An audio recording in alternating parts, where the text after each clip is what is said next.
Shit.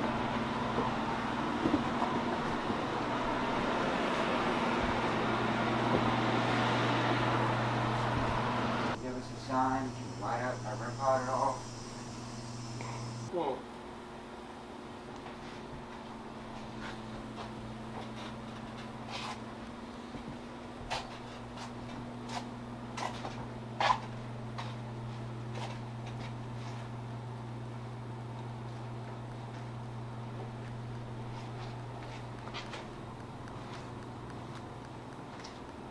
Is it picking up anything? It spiked a second ago. If there's any spirits down here, can you set off any of our devices at all? Or make them spike?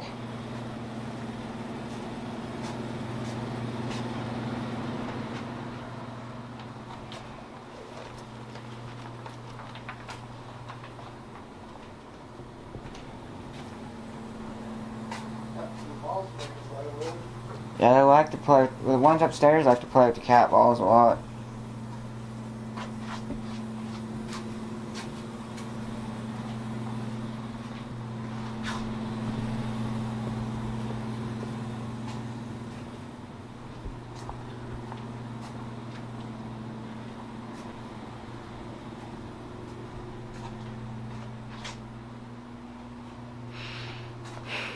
If there's any spirits down here, can you set off any of our devices at all?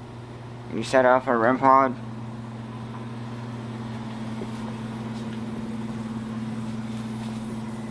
What does this lead to, Billy? Want to try it out? I don't think we can. What makes you say that?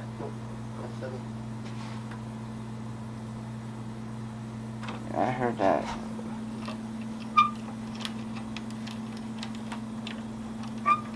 Because it's locked, that's why. You can get into that. It's not locked.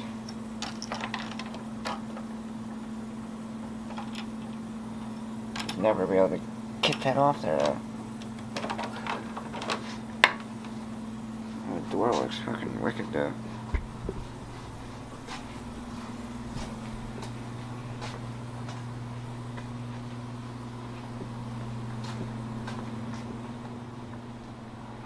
I got a little boat over here in case you need to swim away from spirits.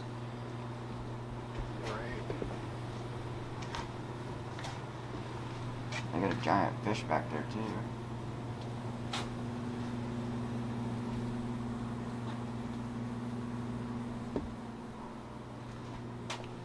Sure got a lot of rakes, shovels.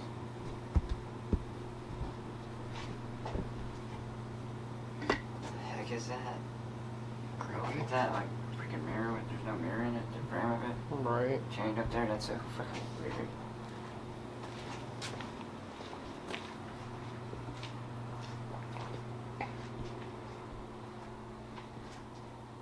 I lost my phone.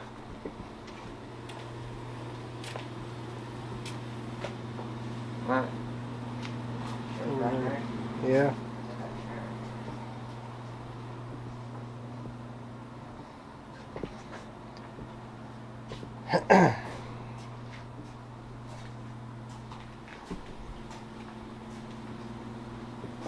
Alright. So, notice this, a little weird.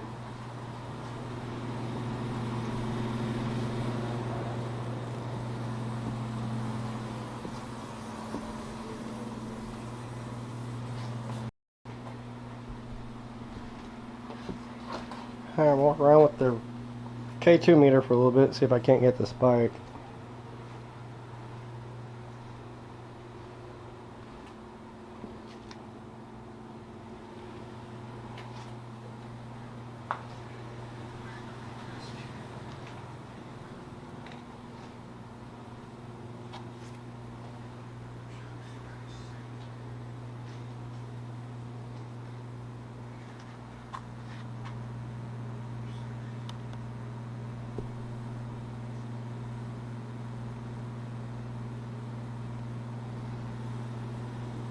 Oh, I found what that was.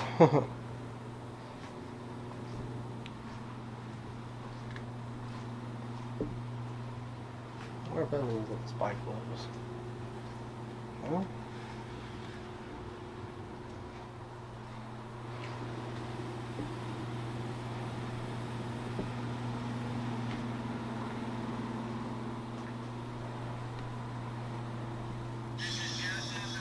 Yeah, it's downtown.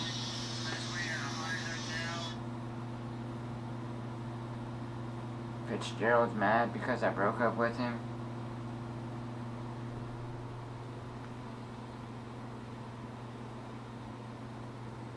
there's someone right here.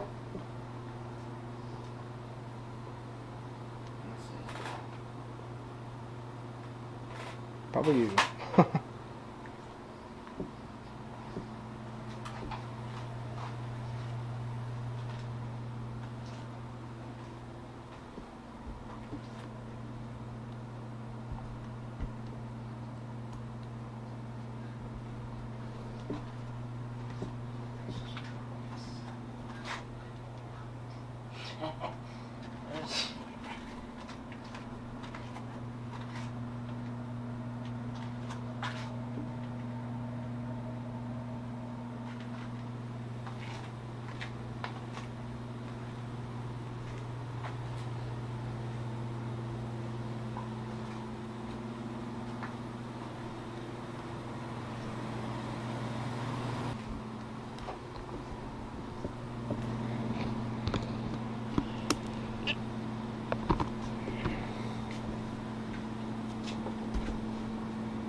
Alright, so I think me and Billy are gonna get ready to split up.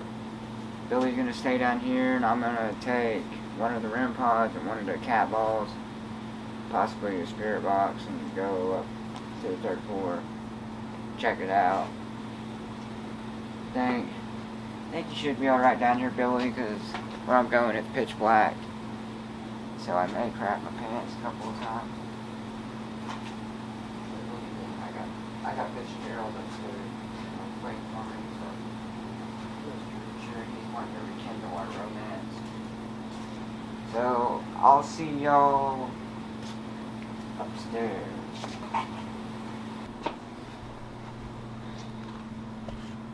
Alright, I'm gonna take one of these cat balls.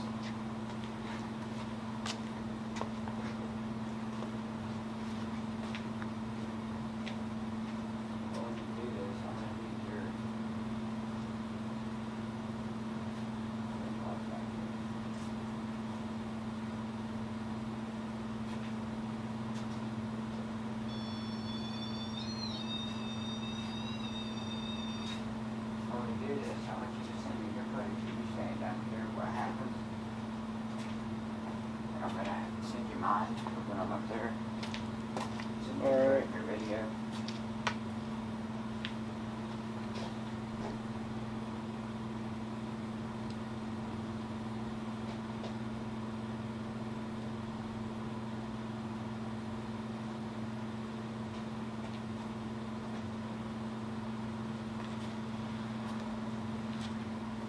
Alright, you want to give me the spirit box or not? Oh.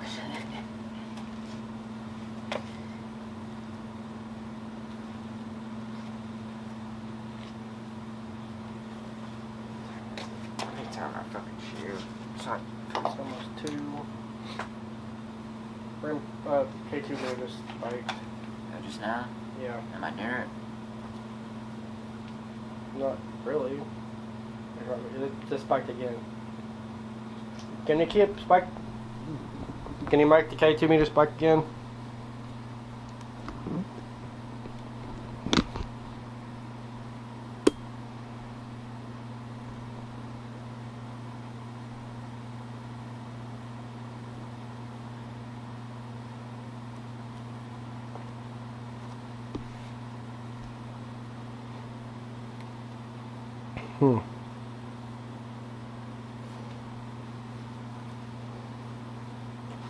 Is it spiking again?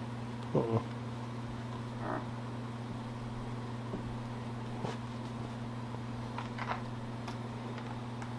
Can you spike the K2 meter again?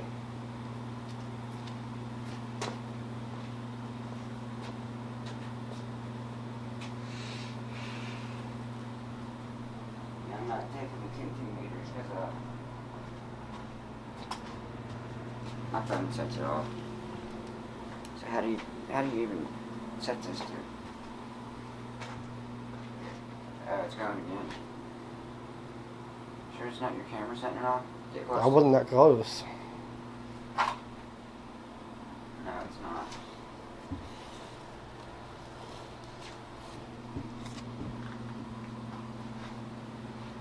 I know mine does though.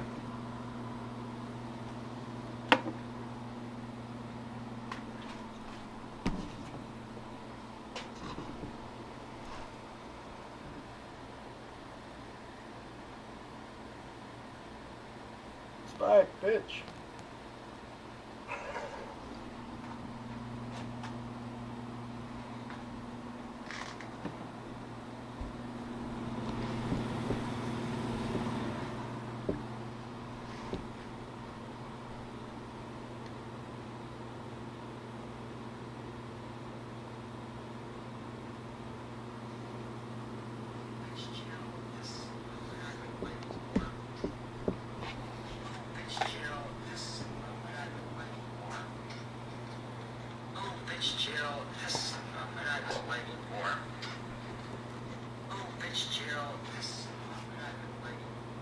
Thank you. Can you keep spiking it?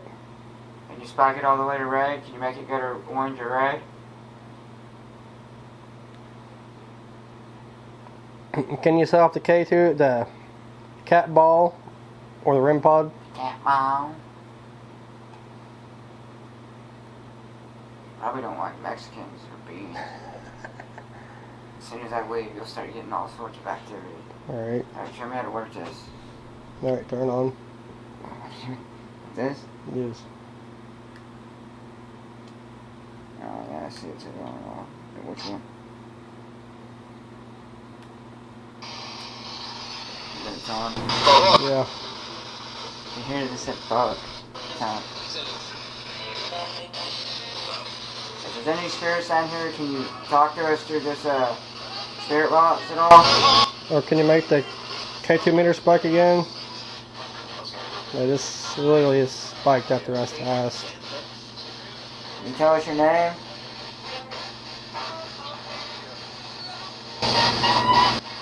Can you set off the cat ball? Is there anyone down here with us? Is there any spirits down here with us?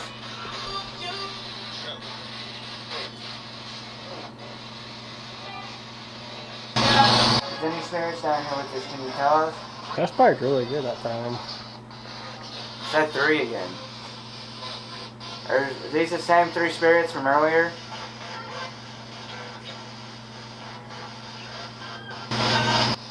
Are these the same 3 spirits from the 3rd floor? Seriously. What the crap? Does that mean yes?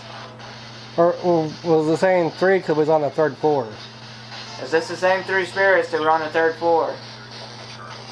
Or were you saying 3 because it was on the 3rd floor?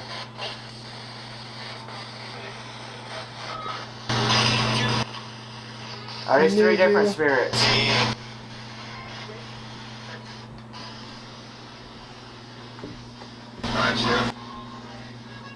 Alright, Jeff. I said alright, sure. Oh, I thought it was alright, Or it might have Jeff. been alright, yeah. So these are not the same spirits from the 3rd floor.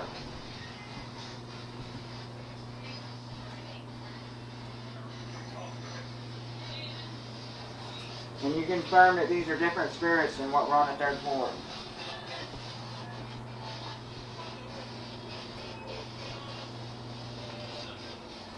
Are y'all good or bad spirits?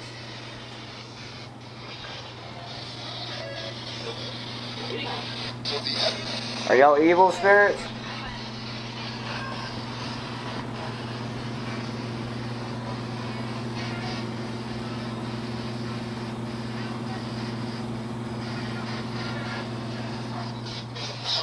You know, I'm honestly kind of freaked out to go up there by myself. I guess I just leave this on and walk up there. I'll turn it down a little bit. How do you turn it down? like that. Alright. Well, I'm gonna go up there and venture my way. It's 2 a.m. right now. What time meet up in? What? Meet up in like 15 in the dining room. Yeah, I'll probably only last like 5 minutes up there. I'll try to last as long as I can.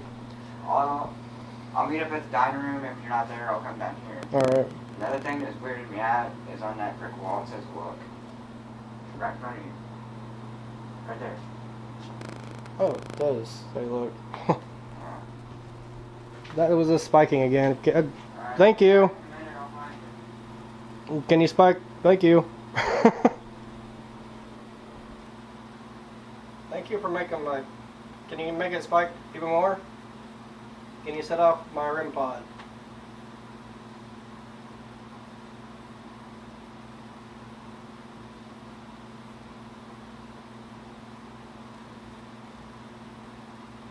Thank you.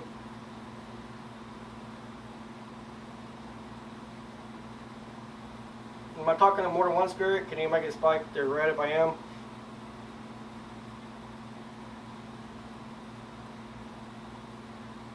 Am I just talking to one spirit?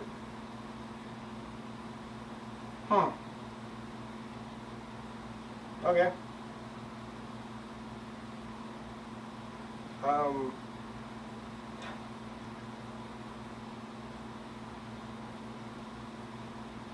Are you annoyed I'm down here?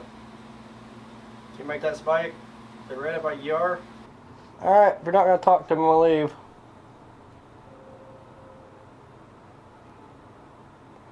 The train does not count.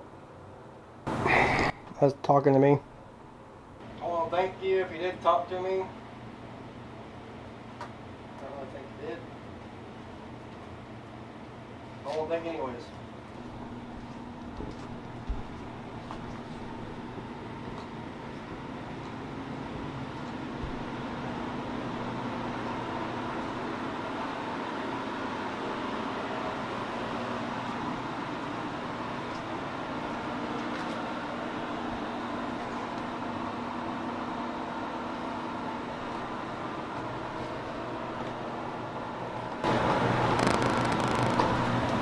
Walking up the creepy ass stairs.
You get nothing?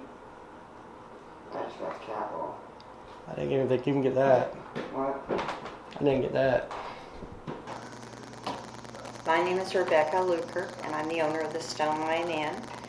I bought the Stone Line Inn in 1986, and I did not know anything about its history at the time, nor was I told anything, that it had kind of a jaded history. But the house was built in 1907 by F.E. Houghton, and he came with the land rush of 1889. And he and his first wife built a house that used to be on the east side of this one, and moved in and had 4 children, and she died. And he remarried, and his second wife had 2 children while they were living next door, and by that time he had amassed a huge fortune in the Oklahoma Territory. He had the very first cotton gin. He was the founder of Cotton Oil Company. He had 3 mercantile stores, 8 grocery stores, and the first car dealership. So he was vastly wealthy. Yeah, sounds like it. Yeah, but that was nothing compared to the wealth that was going to come in the 20s and 30s with oil. Yeah. Now that was generational. That was generational wealth. That was wealth that would go down to children and grandchildren and last for many generations. This was just retail wealth. And although he was wealthy, he wasn't wealthy for the generations, you know, that he would pass down. And so in 1906, they ran out of room with the children, the 6 kids next door, and they commissioned this house to be built. And this house was built by the same gentleman who was here building the Carnegie Library. And in its time, it was the most expensive house built in Guthrie. It cost $11,900. Wow. And that was a lot of money then. The average house was being built between $800 and $1,200, so this was 10 times more expensive. And they moved in 1907, the year of statehood, and proceeded to have 6 more children. Wow. So here's your test. I used to be a teacher, so when I give a lecture, I give a test. How many children the first wife have? You said 6 or 8? Nope, 4. 4. And the second wife had how many? 2. That's 2 more than 6 And- more. So that's a total of, A lot. so she had 8 children. Yeah. Yeah. Wow.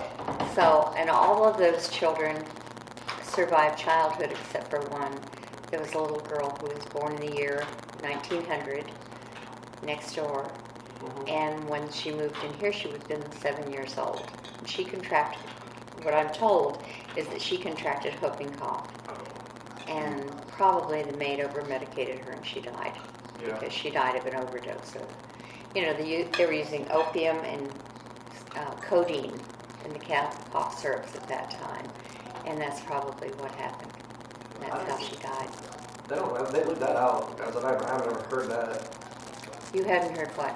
That they think they overdosed and daughter. They didn't. One of the housekeepers did, or the maid, whoever was taking care of the child in the early evening, and just gave her too much medication. Yeah, like all the stories online that says that she just passed away at a young age. Don't really give a reason why. It's like, all it is early days that happened. But like, yeah, they left that part out. It's pretty interesting. I've met one of the children that's still alive when I bought this house. Really? And I got most of my information from him. And his name was Russell. And I had a little family reunion for them back in 1989, somewhere in there. I'd owned the house for a couple of years and he was still alive. And his nephews, Margaret Houghton Bates was one of the grandchildren, and she knew him well. That was her uncle. And she and her husband got him out of a nursing situation that he was in I think in Fort Worth. And they brought him up here for a little reunion, and he went through the house with me and told me lots of stories. Anyway, the house, another reason people in the community have always thought it was haunted is this was also a funeral home. Yeah, I read that. Back in the 20s. And the Houghtons fell on hard times. The boll weevil struck, and their fortune was tied into the cotton market, and it was going down fast. So they decided to move to Enid, where they had a mercantile store, and take care of that. And while they were gone, they didn't want to lose this house, so they leased it to Smith Gooch Funeral Homes. And it became a mortuary. It was a mortuary for about 8 years. Yeah, okay. That's embalming. The embalming table was actually in the kitchen when I bought this house. That's where the embalming was done originally, in the kitchen. They couldn't do it in the basement because you can't bring a body in a coffin out of the basement. Yeah, that'd be really hard up the stairs. The stairs, both the outdoor stairs are very, very steep. Deeper than the inside one? Yes. Holy moly. And those are pretty steep. And of course the inside stairs make 2 turns. You know, you have to go approach Yeah. it from one direction, go up, and come in at another 90-degree angle.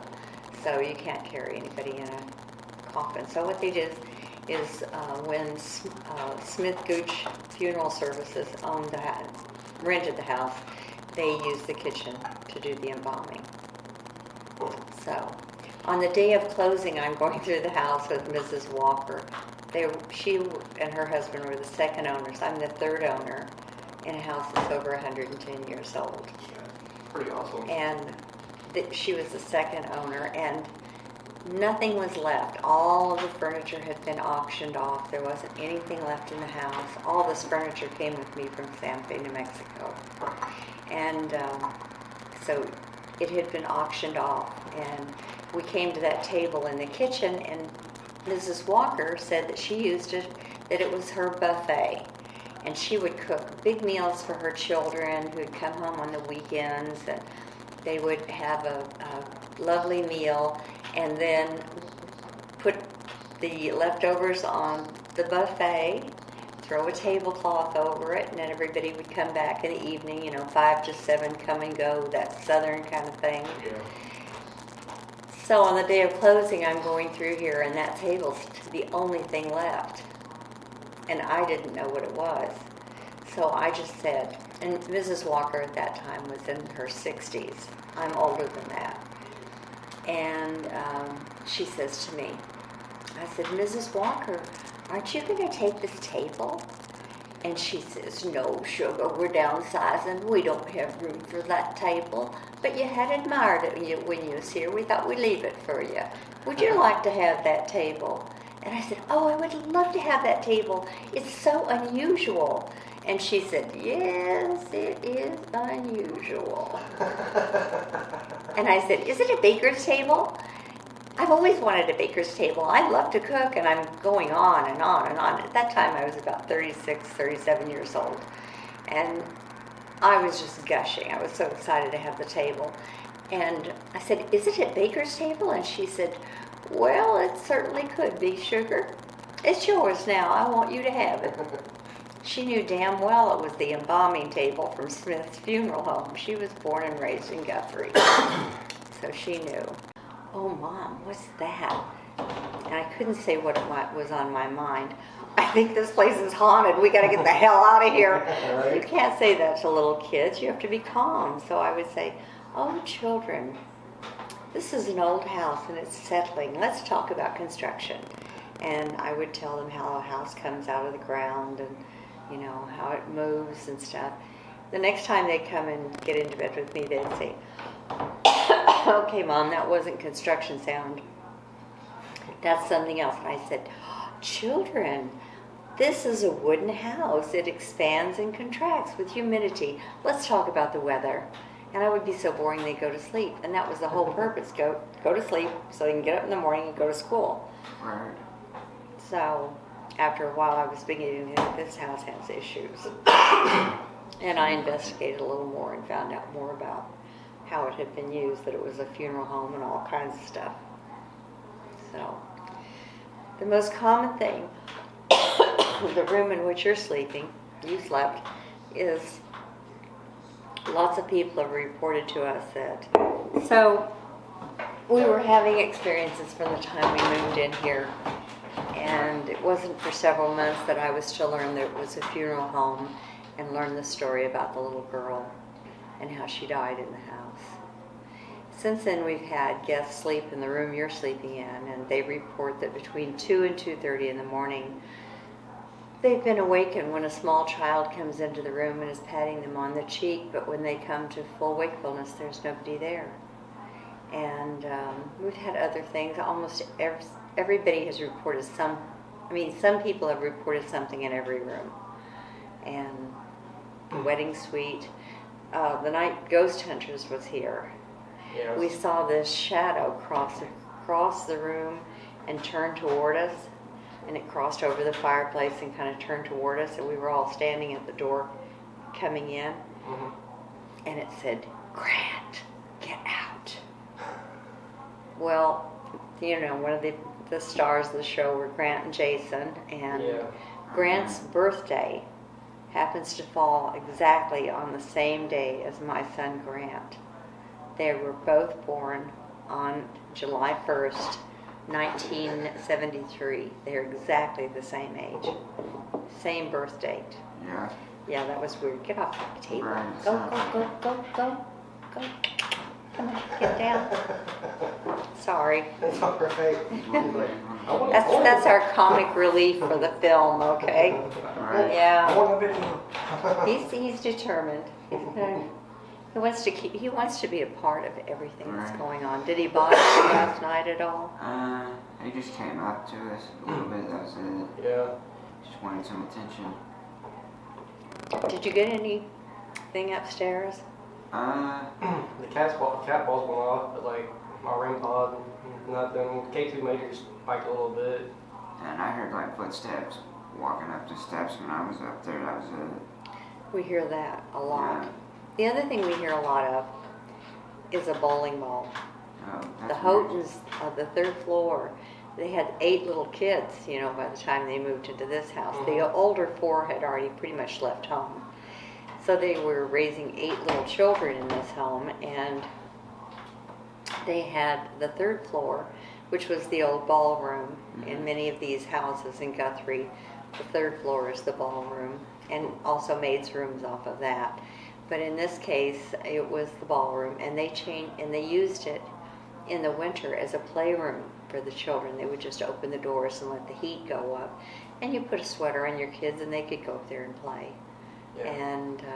And be comfortable. And so they made a little bowling alley for them. Oh. You know how you run 2x4s down and Yeah. you paint the circles where the pins go. And they had some wooden pin, you know, a wooden set of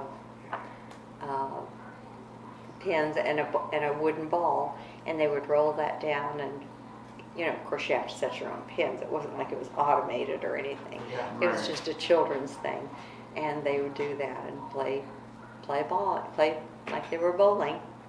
And the hooks that you see on the ceiling, they had a couple of trapezes.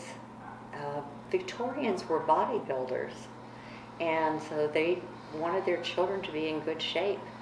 And children, Tom Mix, who was a famous cowboy, Western cowboy from the 20s, Tom Mix had his own gymnasium here in Guthrie at the turn of the century, and he was teaching bodybuilding.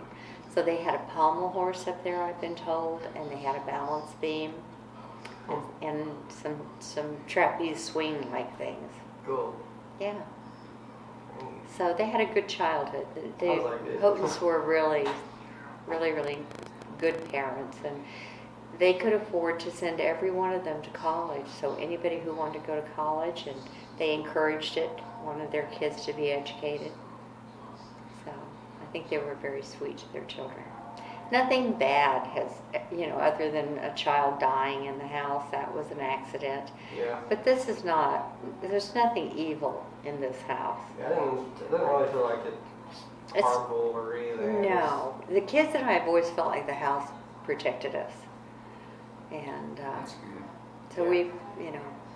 we've always felt like you take care of the house takes care of you. Yeah. Yeah. Alright, it's the next morning. We made it through the night. Don't think much happened. We're going to check back our video, obviously, and my audio. I got to go through. Hopefully we catch something. I don't think we did. We'll see. We're going to get out of here. Bye, guys.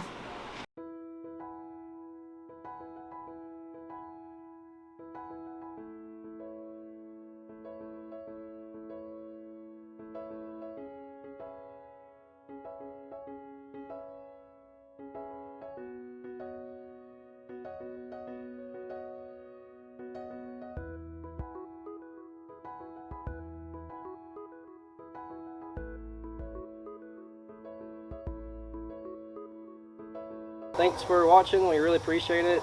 Yeah, And we'll see you in the next one. Thank you.